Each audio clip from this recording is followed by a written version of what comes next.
Hey there, it's Trace for D News, and the word space might conjure up a picture of something big and vast and empty, but in our case, it's full of junk. That's right, people. We are the guy on the block with the rusty car in the front lawn, the broken flamingos everywhere, and the heavy couch on his porch. We have let space junk get out of hand, and it's everywhere now. We've only been going to space for 60 years, and we've already made a mess of it. Back in the 50s and 60s, every time we would go up to space, chunks of the spaceship would be dropped off to save weight. And they didn't break off all in one piece. There are little bits and things zooming around all over up there. Fast forward to today, and there are millions of pieces of space junk flying around out there at phenomenal speeds, and they're dangerous. They have to move the space station out of the way every now and then. There are 21,000 pieces of space junk that are around 4 inches in size or larger, and it doesn't even have to be that big to cause a problem. This hole was created in a satellite in the 80s by a piece of space junk, and while it's only 500 microns wide, it's not good for the satellites. There are so many pieces of debris up there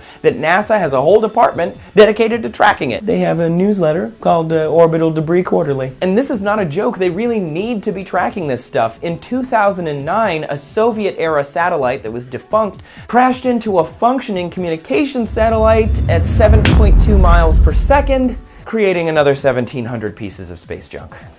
Then this month, a Russian rocket exploded, leaving 2 fully fueled pieces of space debris that are ballistically orbiting the Earth at the same level as the International Space Station and a bunch of other functioning satellites. How inconsiderate, Russia! So what can we do about these pieces of space junk littering the upper atmosphere and beyond? Well, the European Union has passed the International Code of Conduct for Space Activities, but it's not like you can just prop a no space littering sign out there. So how are we going to clean this up? Likely, private space companies are going to be the first ones to start the cleanup. But it costs $3,000 to send something the size of a Coke can into outer space, so it's kind of prohibitively expensive. We can't blow up the debris because that just makes little teeny bits that fly around and puncture things. So really the simple solution is this: reduce, reuse, recycle.